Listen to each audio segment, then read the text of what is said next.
We are proud to introduce you to the Forgotten Flyway.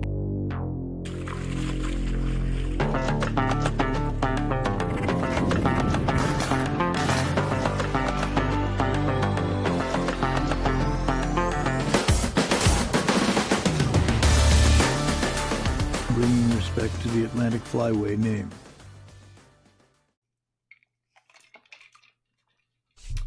And we're back again, Brendan. Kind of been slacking. You've been under the weather a little bit, huh? A little bit, yep.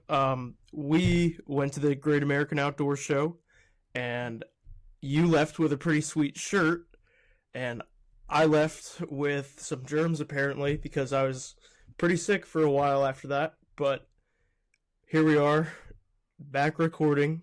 We got some pretty cool stuff to recap. Outdoor show.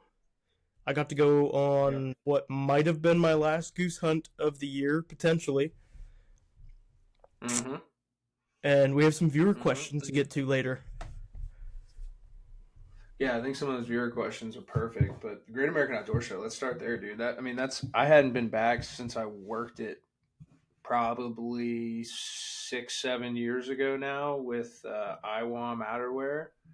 And I forgot how awesome it is. I can't wait till my son's old enough to appreciate it and probably walk around for more than like 30 seconds without, wanting to try to either put himself in a position where he's in grave danger or throw a temper tantrum. So it was fun to be able to pop in and hang out with Tyler at his booth, and then also, bounce around, have some conversations. You met a couple of folks that you're excited about, potential lineups to get up on here at some point in time or go down and spend some time with. You want to dive into that a little bit? Yeah, I got to. Or do you want to leave it? You want to leave it? You can leave it if you want. That was my first thought. Is let's leave it. I'm not superstitious, but I am a little stitious. Let's leave it until it's set in stone. It's probably definitely going to happen, but we don't have a date yet, so let's wait till we have a date and we can dive into that, because that's gonna be a bunch all on its own. Yeah. But we did get to meet some pretty cool people at the show and line some things up for the very near future. All right, I like that. High level, keeps the people wondering a little bit. That's good. But dude, Tyler had himself a hell of a week. I love his booth, his layout. It's awesome. And like you've been telling me, and he's kind of humble about it, but he really is plugged in, man. Like people love to spend time, specifically, I guess, in the Pennsylvania like waterfowl community, which I'm not very plugged in with. But he's got some shit going now. Yeah, he's definitely gained a lot of traction here lately, and it's been a long time coming. But he was able to put a booth together for the outdoor show. I went down and worked his booth a couple days throughout the show, and pretty much just slinging duck calls. We had some custom full circle waterfowl Rolling Thunder game calls on the stand, and we also were pushing some of their new core series, which was pretty fun. Getting to show people a pretty quality acrylic call for $60 was pretty eye-opening, seeing how well that was accepted. But yeah, it was just like old times, working trade shows, selling calls, except for this time there was really cool hand-carved decoys involved and some pretty sweet prints, and some beautiful taxidermy. No doubt. But that was fun. And then, of course, we had Doug on the last time we got to chat, and you had a banger on Saturday. You were sending me videos, sent me a picture. I was a little jealous. I did get out, but I was sitting over water, and we only shot one goose. Didn't quite work out the way it did. So I guess you got me back for that Virginia trip here, dude. That was yeah, a little bit. Tell me what went down. So we had some weather coming in.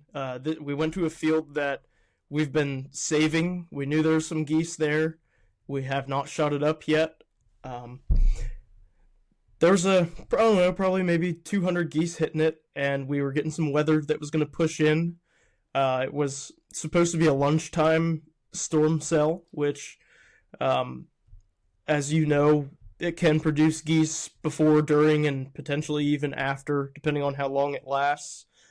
This one in particular was supposed to start around noon, maybe 1, and last pretty much until last light. We wanted to get ahead of things, so we just decided to get out there around first light, set up, and then just hunker in, maybe get some food if we were sitting there not killing anything, and then just wait it out until they flew in the afternoon. We were talking about it the night before. I would have put money on not killing any geese until about 2:30, looking at the weather. We were packed up and out of the field by 10 a.m., back at Doug's house, drinking a beer, cleaning geese, with time to go scout. It could not have worked out any better. Don't you love it when it's like that? Just exactly how you plan it. Yeah, and it was one of those honestly, you days. did a great job. You did a great job though of like setting expectations bad enough to where like it ended up being the complete other end of the spectrum by being done by 10. But you set expectations bad enough. I'm sure, even if you were out of there by 1, 2 o'clock, right when you thought they'd start flying, it was a good day. So you gotta love when it works out like that, man. Oh yeah, and it was one of those days where you knew from the first group of geese that decoyed, you knew it was game over, and it was one of those things. About 9:30, we were sitting there and we were like, "There's more geese that are gonna come. We don't know when they're gonna Yeah. come.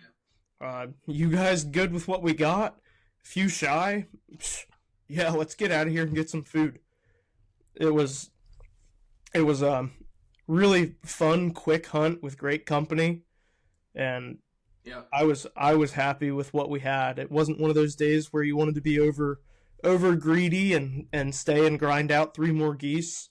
It just was good enough the way it was. Yeah. So that video you sent me a video. Was that all the candidates talking, or was there some of either you or Doug running a call within that? I So couldn't tell, and that's probably a tip of the cap to both of you guys. I at least have heard you, but so funny story. Doug forgot his calls, and Doug was focused. Doug was more focused on Breezy. Breezy was yeah, able to actually get her first 3 goose retrieves on Saturday, so we were stoked about that. At the beginning of the morning, it didn't look like it was going to happen, and then finally on the last 2 groups, she went out, picked one up, came back, went out, picked one up, came back, and sure as shit, she gets it. So we got to see that little light bulb turn on for a dog, who is not that big. She's not even a year old, and she's picking up. And we shot some giant geese, so these were no joke. hmm It was definitely a stout task for that little dog, but she has the heart, she has the drive. She got it done. So to go back and answer your question, Doug forgot his calls.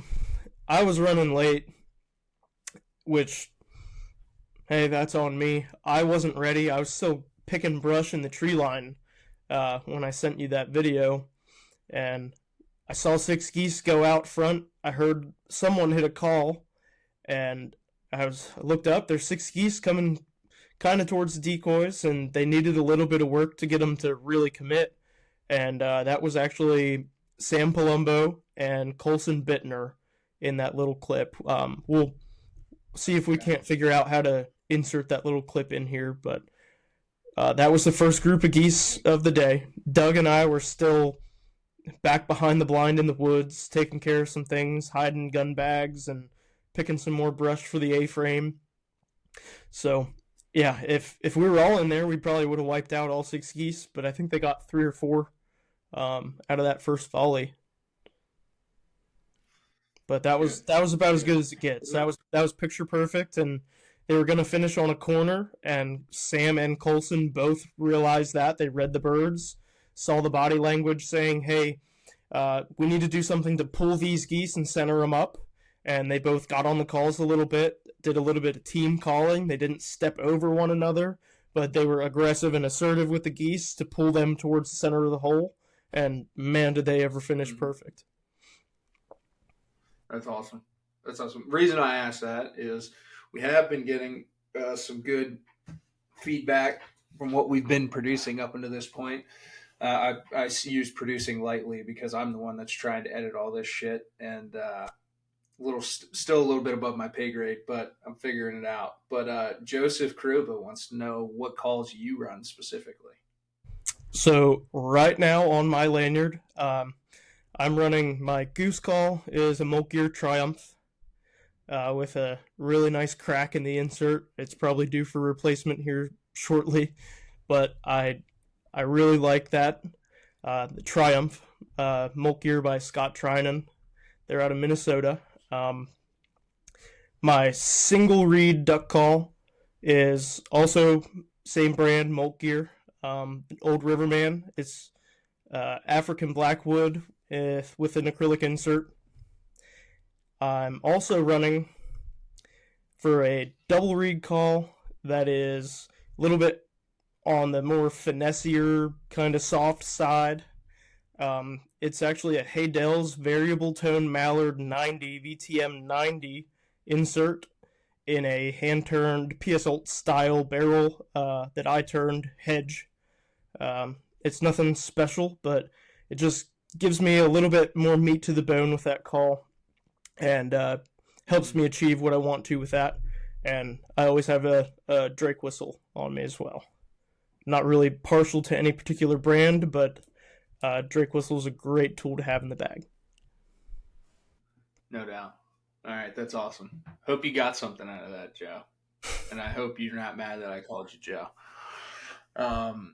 But that was sweet, man. I'm like, so you think that's gonna be your last one? Did you see anything scouting that you were all excited about, or I know you're out there beating it every day, so I've been seeing a couple. I'm just kind of waiting and hoping that they switch. It's two different situations where I have geese adjacent to fields that I have permission on, but I can't go hunt the X. Mm-hmm. The one option I might be able to traffic a couple geese on, but I'm really waiting for them to switch over to my field. The other one, it's a shortstop situation where the geese would never even come close to my field off of the roost, so there's really no opportunity for traffic. Personally, I like to run traffic as opposed to hunting the X if I can. It helps the geese in that particular area last a little bit longer. I'll shoot them 2 or 3 times running traffic. Once the gig's kind of up with that, I'll switch to a really small rig, hide really well, go to the X, and then you'll get another day or 2 out of them. But here, this late in the season, I'm not going to be picky. So hoping we get an X to kind of hop over towards us, and we might get one more good one. All right. Yeah, we're I'll tell you what, here in South Jersey right now, man, it's a shame. Like, kind of how I said, I don't have many fields to hunt in our extended goose season, since the vast majority of it's the pines and the few fields that are kind of in it, at least close enough to me to be able to get some eyes on it, are all kind of accounted for. But I'll tell you what, man, the numbers that are showing up elsewhere where I do have permission is pretty insane right now. I got geese on my trail cams for deer that are still running that I'm also lazy and behind on pulling out. But like in areas of fields that you don't see them in ever. So the numbers are definitely increasing, and that's, I guess, a good thing. Happy to watch them. Hopefully, what are your snow goose numbers looking like? Dude, it's been thin so far. We've seen a few, getting some reports from down in South Jersey, like Salem. They're kind of piled up down in that area. But my one buddy has been hitting it hard, kind of in that, like, it's not even really central Jersey. It's just a little bit north of me. It's more ag fields. A lot more options for them up there. And, Hasn't been seeing much up into this point, but I'm always the one that's like optimistic for this extended season. Like I'm like, it'll happen. It'll turn on. It might be 2-3 days, but there's a chance. We'll see. We're definitely gonna keep an eye on them, but it's just we finally just got a little bit of a push. I think we got maybe 35K on the project right now. Nothing major. There's some areas that should have geese that are kind of just void of all snow geese right now. But I think we're getting a little bit of a push. Maybe I might go try. Thinking about maybe going and sitting in a white rig. Well, setting one up, I think, is probably more your pain in the balls than sitting in it. No, it's tearing it down. I love setting it up. I hate tearing it down. That too. Yeah. Yeah, that's a good point. I like making the art. We're good. Dude, it's just like cooking. Yeah. I love cooking. Right. Don't like the aftermath. Yeah.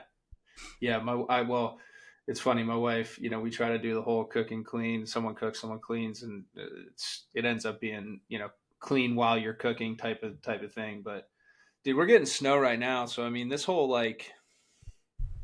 weather system thing, like, it always just keeps me, like, I'm just always constantly trying to take some notes, right? Like, someone's gonna get an eye out here tomorrow, probably talk to them. Might be taking a trip up to State College tomorrow, so probably talk to somebody on my way up there and get an idea. But we'll see. But we're definitely gonna keep an eye on them. I haven't done it much. Done it a few times, but I am, like, we talked about it after we were done chatting with Doug for about an hour after we stopped recording. I am excited to get under, like, the first spin. Like, I've killed them, but I haven't had the Mondo wad do it yet over top of me. So, yeah, man, it's it definitely keeps you coming back for more. Yeah, I know I talk a lot of shit on it. I like to tell people I hate snow goose hunting, and truth is I don't hate it. I hate it when it's not time to do it. Then once season rolls back around, I get the itch and I gotta go. Yeah. Well, it's like you want to do something, you run out of shit to do. It's like, I'm just going to chase these things. Yeah, that's exactly what it is. But let me ask you this. Yeah, let me ask you this. How much, because we kind of highlighted, I think, the first thing, but I think it transcends the waterfowl industry. Like, I think killing and being a proficient hunter on, like, the East Coast specifically, like anything East Coast close to I would even, like, kind of potentially even, like, keep Kentucky and maybe parts of Tennessee out of this equation, but, like, closer to the coast. I think deer, turkey, waterfowl, like, it's much, much harder to be successful. I just feel like these animals see so much. They see so much human activity consistently that, like, to trick one and really trick one and have them act normal is really hard. Have you noticed any difference from when you're chasing snow geese when you were guiding out west or in Kansas or Texas or something? Not really. Well, maybe Texas. I don't know if that part of Texas gets them as much. Yep. But oh yeah, Kansas we had them like that. Arkansas. Like, do you see a distinct difference in how they act? Are they easier to kill out there? Like, I'm just curious from your experience. Yeah. So I've had days out west where it's a very, very minimal rig, maybe 500 socks that are really meant to be complementary to your spread, as opposed to, like, hey, I'm targeting snows. It's more so, oh, hey, there was like 5,000 Ross geese in this field yesterday, so maybe let's set up some whites and see if we can't get them to come back and play. Afternoon spec hunts in Arkansas, you can really do a number on the snow geese. All in all, it's a different subspecies of goose. It's they have the lesser out there. We have the greater out here. Just in in my experiences, um, those lessers just like to play the game a little bit more than the graders. Why? I do not know. I've just noticed that with minimal decoy spreads and, quite honestly, minimal effort put into trying to kill the snow geese, I've been far more successful in Arkansas, Texas, and Kansas doing so. And there's been days out there where if legally we could pull the tricks out of the bag with e-collars and stuff like that, we could have put up triple digit numbers of snow geese easily. For every spin we did get to commit, we had 3 that wouldn't commit because we didn't have, a ton of motion or have a ton of noise going on to really draw them down. But yeah, and then there's days here where you can get permission on 10,000 greater snow geese in a field, and one, they might not even come back that direction off the roost the next day. 2, if there is 10,000 geese in the field, I can guarantee you it's getting posted on some type of neighborhood watch Facebook group or the local waterfowl group or the local birder group. There's going to be a ton of eye traffic going around there. And here, unfortunately, very likely going to be some jump shooters involved, which, hey, if that's your thing, by all means, if you're doing it legally, I'm all for it. Go ahead. When it screws me over, yeah, it's like someone shit in my cereal, but whatever. It's legal. I just brush it off and try to find a new field, or I'll gamble and go back to that same one and see if they don't want to come play. But yeah, it seems like generally due to the lack of outside pressure on the birds out west, there's not a ton of people rolling around trying to jump them. There's not a bunch of tourists that think it's really cool to go look at them and they want to get the family into the minivan. And then there's, people from New York City here. They'll bring busfuls of people out to our local project, and they all spread out along the road. There's tons of foot traffic, and the birds start acting a little bit different. I'm not a biologist by any means, but it's just something that I've noticed. I think generally their willingness to play the game out there is due to a lack of pressure. Yeah, I mean, it's I think the easiest comparison for me is, again, just white-tailed deer, right? Like, you can throw the kitchen sink at a buck in New Jersey during the rut, and they don't even bat an eye at it. And you go out to Kentucky or Kansas, and your grunt, snort, wheeze, rattling, all that stuff is sincerely a lethal weapon for you at times. And I think I've grunted in 2 or 3 bucks over here, and in the short period of time that I spent out in Kentucky a few times, you could throw a grunt at a deer and it snap its neck around, break its damn neck coming back over there to check something out. So they just, to me, I say they act like deer because they don't get as much of that human interaction that the deer around here get. It's right. It's, they're living in. To walk it back to an even more relatable topic, the goose hunt that we were just talking about, out there with Doug, we've been saving that field. Yeah. Those birds have been going to other fields that do not get hunted. The field that we hunt right there is generally we're the only people shooting that flock of birds. It's not due to a lack of effort, it's just due to a lack of access around the area. You cannot get on other fields around there. I just happen to be friends with a guy that's been hunting one of them for 20 plus years. So it's a very, very fortunate situation that we have going for us there. But they acted like it was September. There was groups of giant Canada geese that came in. We would shoot. We'd kill 3 or 4 out of it. The other 4 or so would fly away. If they didn't immediately circle back in, they would go fly for 5-10 minutes, and then from the opposite direction, right where they headed to, they'd come right back and they'd decoy perfect like it never even happened. Yeah. That is fun when they do that, though. Yeah. That's the best one. Especially in February. Yeah, Yeah, right. Right. yeah. That was a Well, very very low so maintenance 10 dozen silhouettes, and that's something that I would very very rarely attempt to do in this late of the season with those smart birds. But with the lack of pressure, you have more tricks up your sleeve, and 10 dozen silhouettes did the trick. it's crazy. It's crazy what it does, man. It's crazy, crazy what pressure does to any animal. But that's a great example there. So we did have another question come in, and this kind of feeds perfect into what I want to kind of finish the back half of this conversation with from Tyler Evans. How do you get into guiding?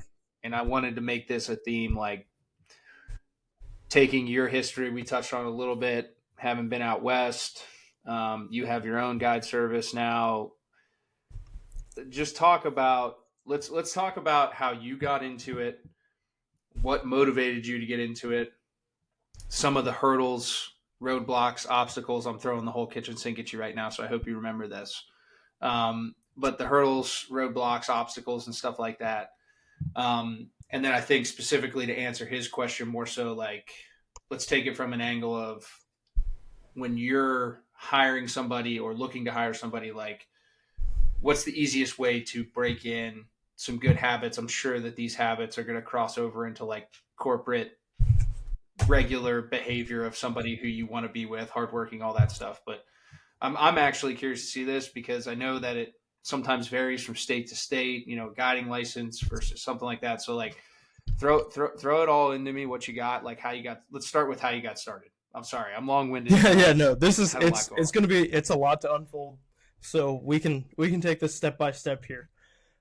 First, Yeah. to Joseph Kruba with a calls question. Thank you for reaching out. Please keep doing that. We love the interaction. And Tyler Evans, I got to actually meet Tyler Evans at the outdoor show. I got to shake his hand and we got to talk a little bit more about guiding and how to get into it. But um, Tyler, hopefully some of these answers will help you out, and anyone else listening, huh, anyone else listening, hopefully you can apply some of these here or there. And it's not going to be specific to waterfowl, really. You can probably take some of these aspects and apply it to any other form of guiding, or quite honestly, a lot of them are going to be transferable into everyday life with normal jobs. Um, Yeah. so the way I got into guiding, which was pretty much the most common way of getting into guiding at that time, was through contest calling. So you were either born into it, like your dad owned a guide service, or you were found by someone in the industry that just happened to cross paths with you at the right time. Um, that's what happened to me. I just happened to be at the outdoor show working for a call company at a booth, blowing on duck and goose calls all day long, and a gentleman that came by the booth to spend some time with us had mentioned, "Hey, I've got some clients that are in town from Maine. I want to get them out and get some geese killed, but it's a traffic spot. I don't really have anything else going for me. So if you want to come out and bring your gun, you can shoot some geese. If you help me call some geese in for these clients." So I went along, helped set up the decoys, helped set up blinds, was courteous and tried to be, as hospitable as possible for this couple from Maine that came down to hunt with us, and called some geese in for them. So it was a pretty simple and organic start, and you'll find that a lot of people that started guiding, pretty much just as social media was starting to get popular, and before, pretty much all got their start in a very similar form or fashion to that. Yeah. Whereas today, you've got people that build followings on social media, and certain places might find that appealing and say, "Hey, you have 10,000 followers, come work for me." I've noticed that the quality of guide really goes down when your Instagram follower count comes into play during your interview. It's funny. People are always trying to figure out. To me, it's kind of like that.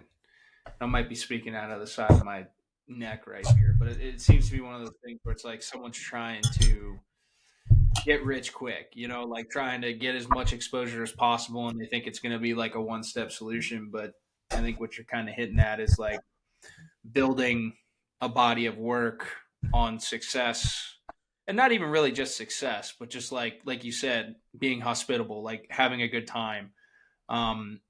It's not always about the stack at the end of it, but like, was the whole experience something that you were like, man, I felt like I was taken care of all day, especially if you're paying somebody to do this.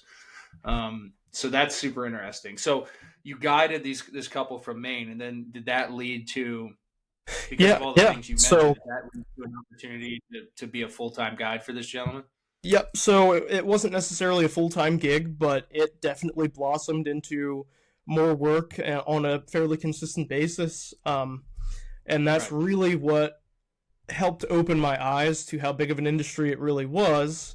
So in that little niche group of guides, there's a lot of networking that happens. There's a lot of phone calls that go back and forth throughout the day, especially towards the end of February that particular year. I started doing a couple snow goose hunts with this guy as well, and you quickly realize how well connected everyone is, and through that you make friends and you go on social media, and it really opens your eyes to, okay, wow, there's this guy is buddies with this guy, and they started XYZ guide service together, and then they branched off because they had a falling out, and that's how you got guide service 1, 2, 3, and 4, 5, 6.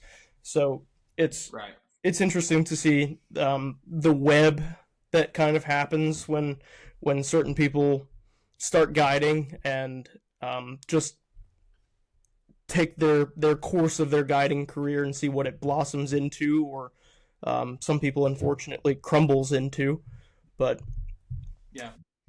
through that, so as networking is kind of how I expanded on that career. Okay. So then as a person who's running hunts for a guiding service, is there anything that you need to have, whether it be a guide license, anything like that? And I'm sure I'm probably asking something that varies from state to state. And there's in the guide pages right now, as we speak here on February 11th, there's drama in Oklahoma with outfits right now. Previously, you did not have to have anything to guide hunts there. You could just say, hey, and if you didn't care about taxes, you didn't even have to have an official business to do it. So it was just everybody and their brother trying to capitalize on a market that got hot, which Oklahoma, it's a hotbed for waterfowl right now. There's a lot of people claiming that Oklahoma's the new Arkansas. That's neither here nor there, and that's not a podcast we're going to get into anytime soon. But that being said, there's different licensing and requirements for every different state. So for Pennsylvania, I'm fully licensed and insured, and that's on the hunting and the fishing side. If you want to guide certain things in certain areas that are public access in Pennsylvania, you have to have certain permitting. You're, especially for fishing, required to carry a certain dollar amount of liability insurance and things of that nature. I'm actually a Pennsylvania Fish and Boat Commission certified charter service. So there are a lot of people that like to run Go ahead. So I was going to say, so that's you as the guide service, but like, let's say you hired me to run a charter, right? I'm just the guy that's running the boat and telling people where to cast. Or in the case of a hunt, like you're out taking other clients, you own the business, but I'm just Colson, for example. Does Colson need to have anything, or does your license So cover them and they liability all insurance? they're all required to take their own first aid and CPR. That's vitally important. You cannot learn life-saving measures through osmosis. It just doesn't work that way. Right. So you need to have your own life-saving measures, courses, and everything taken care of. As far as the licensing to be on the water, that's under my web. So they would be listed under me on the website. Yep. There's a lot of states that pretty much operate that way. It's, hey, I'm the owner of the business. This is the insurance insures my business. You're working for my business, and there you get a little complicated when things come to W-2 or 1099, but that's neither here nor there. We don't have to get into the financial side of things. But yeah, there's different states have different laws and policies on how all of that works. But yeah, to my as far as my guide service goes, yeah. So Kyle Weller is my head muskie guide, and he has his own first aid and CPR and everything else. Obviously, he insures his own boat, but yeah, everything else is with me. Okay, cool. Because I think that's important, right? Like, if we're talking to somebody who's trying to get into it, who doesn't want to necessarily take the leap of faith of like starting their own, right? But wants to go work for somebody. Now you all kind of know the lay of the land. Get your CPR certification. Yes. Make some buddies. Put your nose to the grindstone a little bit. Figure some things out. So now let's kind of shift and talk about like you now. When you're looking for a guide, trying to get into it, what are you looking for specifically? And that can be hard skills, like the ability to operate a call, the ability, like how great of a scouter they are, like how much windshield time they put in, their effort with that, or it could be soft skills. You know, how well they manage clients. Are they personable? Are they pricks? You know, those types of things. I think you should probably dive into both of those realms because I think they're both important. Yeah, so on the mechanics side of things, if you want to come guide waterfowl hunts for me, you need to be sufficient, and I think my standards are probably a little bit higher than most when it comes to the duck and goose call. But if you want to be in one of my blinds, I advertise that I have professional quality calling, which I was in a professional calling circuit at one point, so I feel I'm able to put that label on my guide service. So if I feel that someone is capable of getting there, they're halfway there or 3/4 of the way where I need them to be, as far as my personal set of standards, it's that comes time for a really, really good kind of soft interview portion. It's how coachable are you as a person? So on the soft skills side of things, I need someone that's moldable, coachable, that's not set in their ways. And this is one thing that comes up all the time in the guide services all around the country is no one gives a shit about back home. If there's someone from a guide service that has been there for longer than you, I don't give a shit if it's 10 years or a day. They were there longer than you. They know how shit's done. You're allowed to have ideas. You're allowed to have suggestions. I'm not saying put a muzzle on and silence yourself, but there's time and place for making those suggestions, and in the heat of the moment typically is never the right time. So right. The ability to push those thoughts aside and just put your nose to the grindstone and, hey, I've got to move these 400 decoys from this right side. I need to shift everything just 10 yards from where it is. Yeah, it sucks, but it just is what it is. You got to do it, and you're not going to argue it, and you're not going to say, well, back home we do it this way, or back at, this guide service that I used to work at. Here's what we did. Why don't we just do it this way? So you're definitely looking for someone who's moldable, coachable, that has a good work ethic and doesn't love to complain. Those are some pretty key points to keeping up. And that's pretty much with any guide service. It's not just me. You've got to show up with the right attitude and be ready to work. Yeah, and I think that also transcends not just guiding waterfowl, like you said. I think those are good traits to carry with you in life, as some may say. Those are definitely damn good traits on top of some God-given talent to be successful in football. I can tell you that. But yeah. Well, one of my favorite sayings is coachable kids become employable adults. So that's something that you really got to look for. Is, if you can't sit there, and I can teach someone how to blow a duck or a goose call in 5 minutes. If you're paying attention and you're doing what I tell you to do, I can clearly, concisely, and effectively convey to you what you need to do. But are you willing to listen and do it the way that I'm explaining to you? Some of it is a pride thing. You think you're doing it the right way and you're going to figure it out, or you had it yesterday. You just need to figure out how you did it yesterday. Or are you just going to take it on the chin and figure, I just need to stop doing what I was doing and listen and apply what was told to me. So that's a pretty big tell right there. In the first 5 minutes is this person capable of taking direction, and it'll show how quickly they can get frustrated too. Yeah, right. Because that's one damn thing that's for certain. You're going to get frustrated, whether it's at the birds, whether it's with clients, whether it's, a whole list of things in those types of settings. How you kind of control that. And to your point, I thought the one thing you said about suggestions, right? It's, and I guess you could draw a comparison to like football. There's a time and a place to question things, right? Like when orders are given, when there's something that's, a play's called, you go out and you try to execute that play. If it doesn't go well, you can't bitch and moan about it. You got to move on to the next play.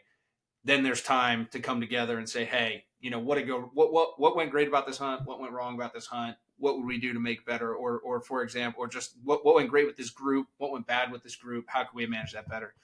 And I think that's awesome. And I think that's probably a big part of your business, like always learning and always adapting to the new attitudes of clients. And I think that's a perfect segue into like the last question I have, but I think it's also an important one. Like, how do you define success? You're a guy who's guided in some of the best waterfowling country in the world. You're also operating a guide right now currently in, I'm not going to say the best, but like a different, more challenging, I guess you could say, ecosystem of waterfowl in Pennsylvania and kind of this East Coast Atlantic Flyway. Like, how do you define success? How do you set expectations properly? And then how do you continue to grow and learn in that type of setting? Great series of questions. And, this kind of came up the other day. I was talking with some buddies about the potential one goose limit for next season. And they're saying, oh, dude, it's not even worth going. I don't even think I'm going to go out. And then the conversation kind of transitioned to, yeah, and who the hell's going to pay what I charge to go shoot one goose? And I was like, well, dude, you got to think of it this way. There's people that come from across the country, in my personal case, as far as Idaho, to come here to shoot wood ducks, black ducks, and Canada geese. It's just like you or me. If we were going to go to the West Coast to shoot a harlequin, what is success in your eyes versus that person that lives on the West Coast and does it every day? I hunt here every single day, and on a fun hunt, my definition of success has actually altered over my waterfowling career. So at first, I would have defined success as killing a bird. That's all I wanted to do, was just not get skunked. And then second, I wanted to decoy birds. I wanted to fool them. And then third, I would have, I would shoot 3/4 of a limit and be pissed off and say it was a bad hunt because we didn't shoot that, those last 5 birds. And I would not be satisfied or feel successful unless we shot a limit. For a little bit, I almost fell into a trap of, man, we're not shooting any banded birds. And there's different stages throughout waterfowling careers. And now what I find is my picture of success is I wake up on time, I get to the spot on time, I beat everyone to the spot, I saw ducks, I called a duck in, I killed a duck, I shot a limit, I got to watch my dog retrieve birds, I got to crack jokes with my buddies, I got to drink a coffee with my dad. There's so many different elements that go into a successful experience for me.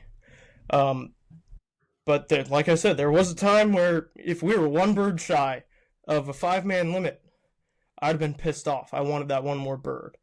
I think that right now I'm in a point where I'm just happy to be there. Maybe in 10 years I'll have a different answer to that question, but right now I think that success to me is the hunt going as smoothly as possible and enjoyable as possible with at least one core memory made. That's what I like to do. Now, to go back to the one goose talk, those people have a much different perspective because they're coming from an area that they have completely different opportunities at. Maybe they smash birds. They could be at that point at home where, on teal opener, we didn't kill 100 teal. And I would go out there and I'd shoot 10 teal and it'd be amazing, but they wanted 100. So it just wasn't quite enough for them.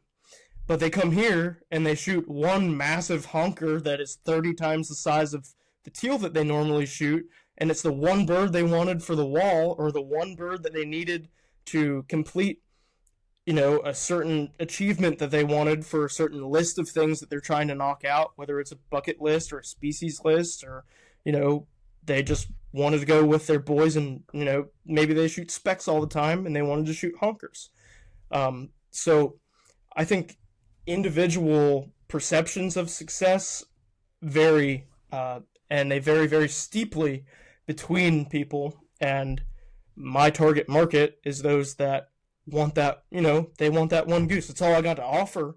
If the state says I'm only allowed to let them shoot one, then, I'm not going to cancel everything. I'm just going to have people come out that are happy with one goose. I'm going to be open and transparent about that. I'm not going to say, hey, come shoot piles, but I can still market that. It's, it really narrows down the pool of people that are willing to come out and do it, but there are people in this world that would be through the roof excited with shooting their first Canada goose or that big Canada goose that they wanted for the wall.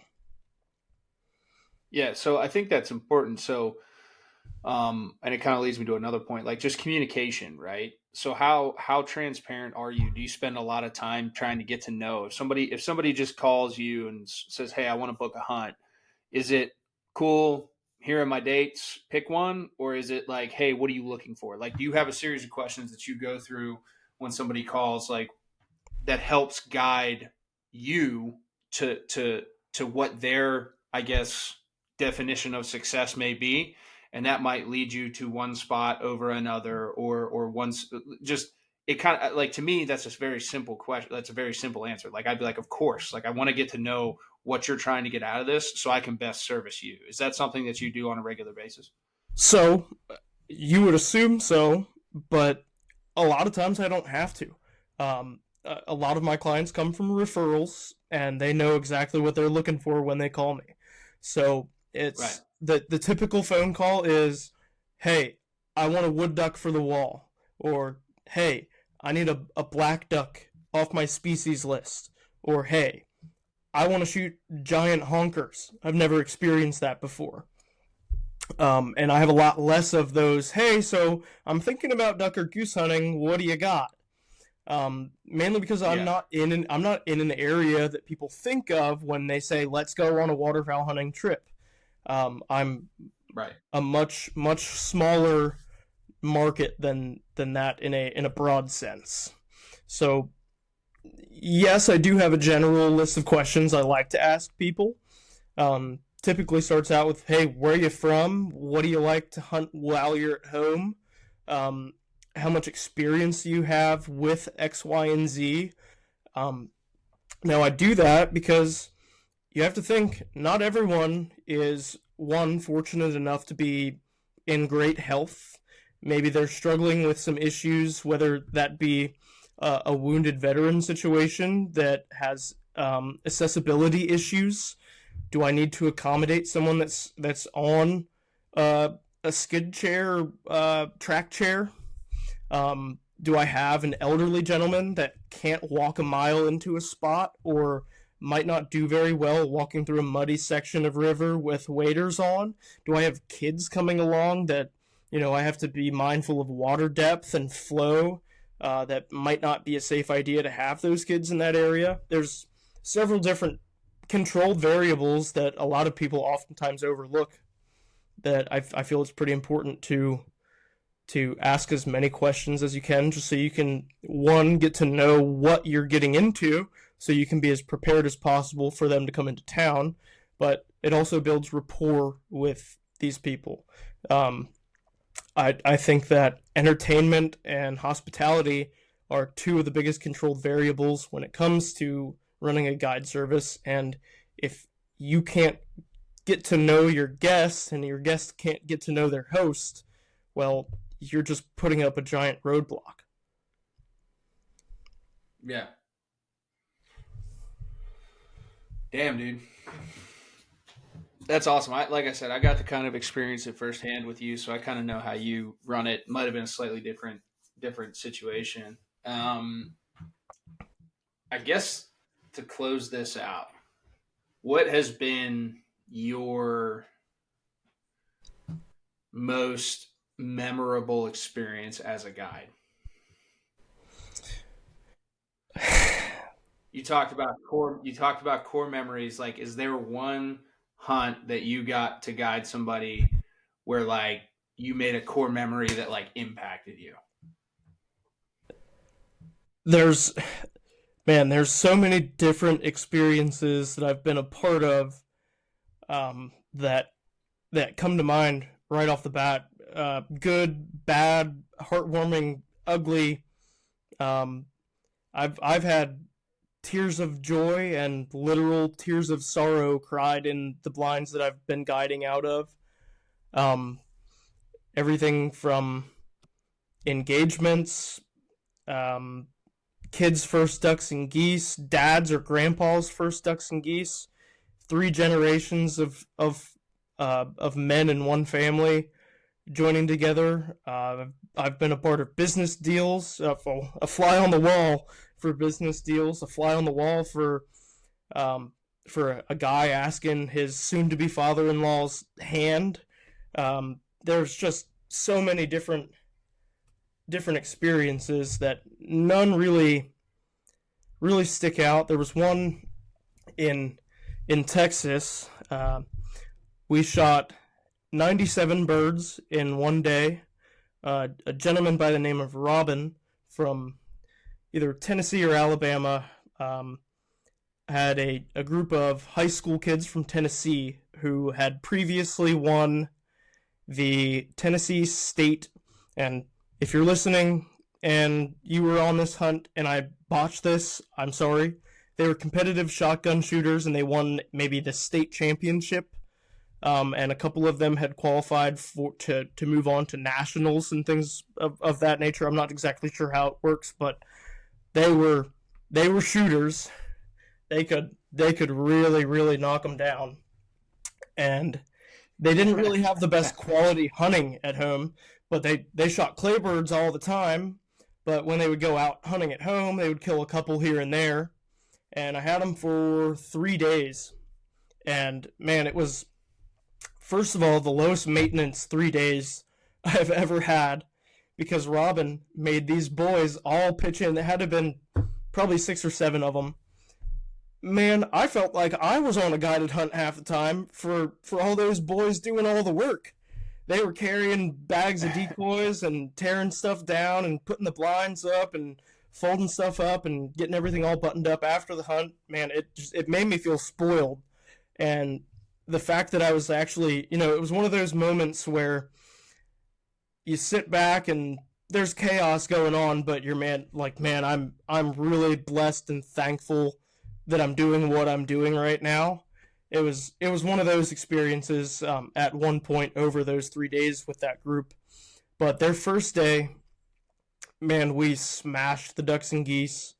Didn't shoot very many white geese that day, but we shot a bunch of specks, a bunch of lessers, a bunch of pintails, and a bunch of widgeon and a couple mallards.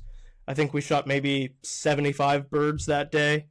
The next day wasn't the best hunting wise, but one of my best friends in the world, actually, Corey Cummings, flew from here in Pennsylvania out to Lubbock to help me guide for the rest of that week. So it was his first sandhill crane hunting experience and his first time ever hunting West Texas in general. So we got to go on a crane hunt with Robin and the boys and Corey.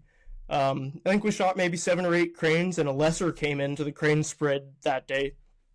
But it wasn't the best hunting in the world, but everyone had carried over the positive vibes from the 75 some bird shoot yesterday.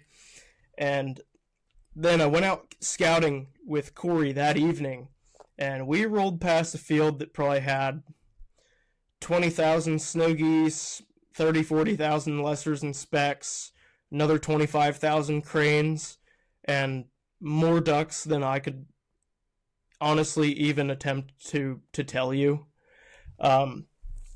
Looked at Onyx, realized that it was one of our fields, and Corey, man, the grin on his face when I told him that we had it, it was like a kid on Christmas. So the next morning, all of us got all set up, and one of us forgot the goose flag in the trailer. And all Corey wanted this entire trip was a dry field pintail. And, the owner of the business was asking for the flag. I was like, dude, I think we left it in the trailer, because we had maybe 18 people, 20 people lined up in a hiding in the decoys on backboards type situation. Standard West Texas ripped cornfield style hide. And immediately both of us looked at Corey, and he knew, and the ducks were just starting to fly. We'd just announced legal shooting time, had the first pair of geese come in, and they landed a little bit short, which made us think about the flag. And Corey knew, the way we both looked at him, that he was getting voluntold to go get that flag out of the trailer that's parked almost a mile away. So he gets back to the trailer, and I'm watching him in the binoculars between groups of ducks. And we shot a couple mallards, shot a couple widgeon, and then this massive ball of ducks starts spinning the spread, and at first it's 20, then it's 50, then it's 100, then it's 200, then it's 500, and it is all pintails and widgeon. And I remember calling the shot and hearing those boys rip into them, and I could vividly hear Robin just laughing with joy. I could hear his boy Brett yelling at the top of his lungs. I could hear the rest of the boys cutting loose, just hooting and hollering, just shouting because they're having a great time. They just cut into a flock of 500 pintails that they had been dreaming of seeing. And I feel my phone go off. And I look at my phone, and it says, "If pintails gonna cry," from Corey. And all I had the heart to say was, hurry back. And I see Corey go from briskly walking to full sprint from about a half a mile Full away. Forrest Gump. Oh yeah. He gets back, he's winded. Wouldn't you know, we shot probably 40 more ducks and didn't shoot one more pintail. Oh gosh. That's brutal. Yeah, there's, brutal. and there's tenfold stories just like that. Before we end it here, I got a pretty good one for you that's actually a really heartwarming father and son story.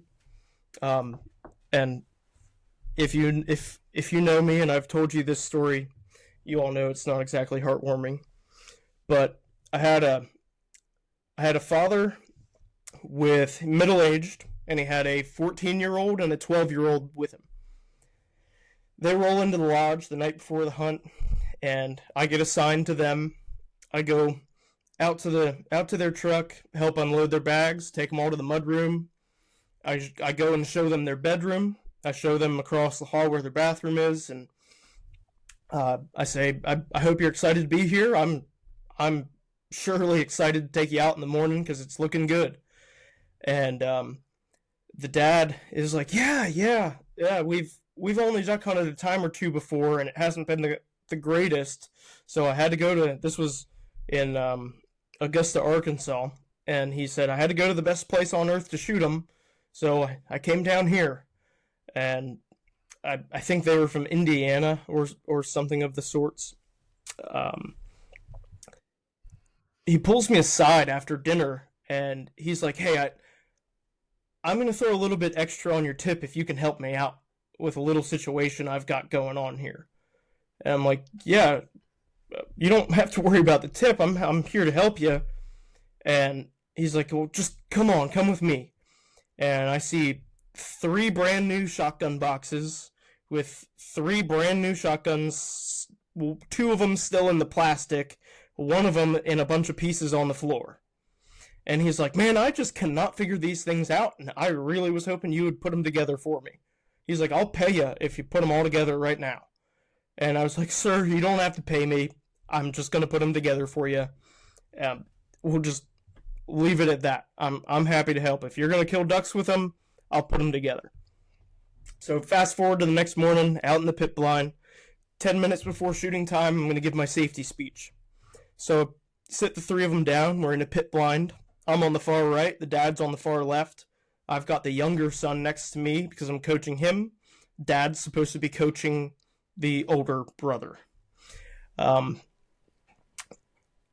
Right around the time I said, and when you bring your guns back down into the blind, before you load them for the next volley, I need you to flip your safeties back on and then proceed to load your firearm when it's placed in the pit blind in a safe direction. And I hear one of the kids whisper, Dad, where's my safety? And I'm thinking, kid just got a brand new gun. He doesn't know where his safety is. And he's like, Dad takes the gun and he's looking at it. And it was a very obvious safety location. It was either right in front of or right behind the trigger on the trigger guard. And I could see it from where I was sitting over on the end. And Dad couldn't figure it out. And I was like, man, that's slightly concerning. So Dad asked me, hey, can you show him where this safety is and help him load this thing and show him how to load it? He's like, I'll take care of the other one down here on this end. I'm like, yeah, sure, no problem. Show the kid. And I'm done, and it's getting close to 2 minutes away from shooting time, maybe, and birds are flying. We have birds in the decoys, birds coming over top of the pit blind. I'm like, all right, guys, we need to close it up here in a second because we're about to get into some action. And Dad goes, hey, so about that safety thing, yeah, where's my safety? And I just look over, and I was trying my best to hold my composure, and I'm like, dude, you're a grown man that's telling me you've been hunting for your whole life and you can't figure out where safety is on this shotgun. And it just struck me as odd. And there was a couple times, first 10 minutes or so of shooting time, I had to load all 3 guns for them, show them how to load them, remind them constantly where their safeties were. The one kid jammed his gun because he thought his magazine release button was the safety. So when he tried to take the safety off and shoot, he really just ejected a shell out of the magazine tube onto the feed ramp, and then it jammed, and it was a whole mess. Finally, we get things moving somewhat like a well-oiled machine. It's probably 8:30, 9 o'clock now. They have like, I don't know, we should have been done in 30 minutes, and they have like maybe one of their 3 limits. And finally, we're starting to really get into some groups of the big ducks. And they're cutting into them. I don't even have my gun up. And a shell hits me right here in the brim of the hat and falls in the grass right in front of me in front of the pit blind. And I'm like, man, that shell looks awful familiar, but wait a second. I shoot those shells for pheasant. And then it dawned on me. I'm like, someone in here is fucking shooting lead. So I'm scrambling through all these empties, and I find like, oh, here's 4 more, and oh shit, here's 6. I'm like, oh, there's 2 boxes of spent lead shot right here, right now. And I'm like, oh fuck, I am so screwed if someone comes over here. So I'm like, all right, stop right now. Everybody unload your guns. We need to figure this stuff out because there's lead shot in here, and we cannot be doing that. And Dad is like, oh, well, I thought we were hunting pheasants after this, which we didn't offer pheasant hunts, and no one else in that area that, to my knowledge, was running pheasant hunts. I found 2 boxes. So, found 2 empty cardboard boxes for Fiocchi pheasant loads.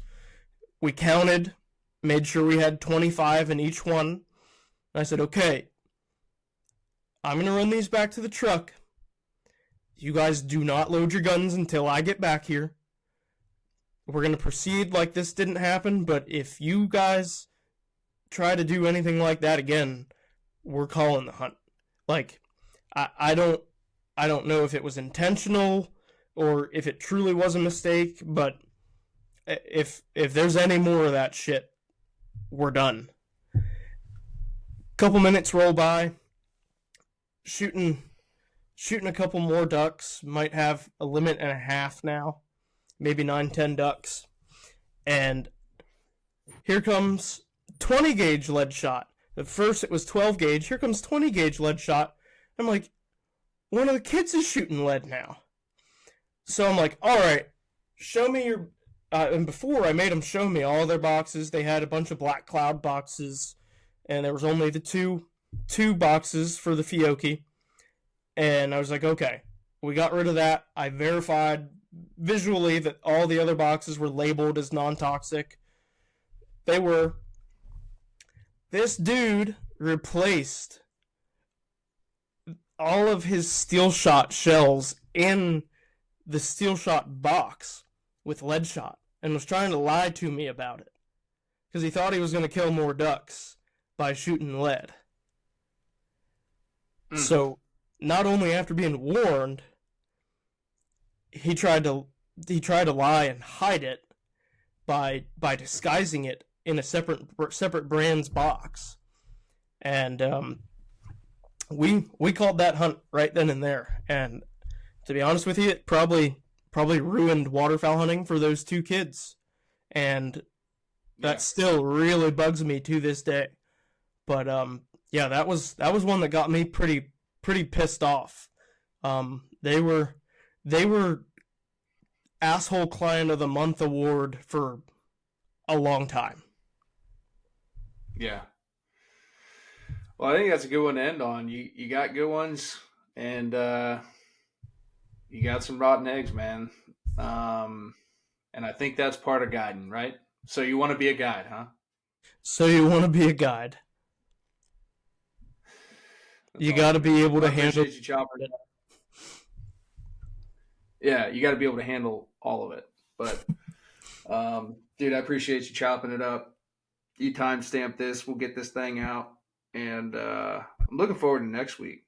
This is one of my favorite nightly traditions now on a weekly basis. I am We can't enjoying. talk ducks. Yeah, I'm enjoying it. So we appreciate it. You got questions? Make sure you're hitting our lines. Brendan was adamant we got to those, so I'm happy we got to get those answered for Tyler and Joseph. And we'll be back with you guys next week.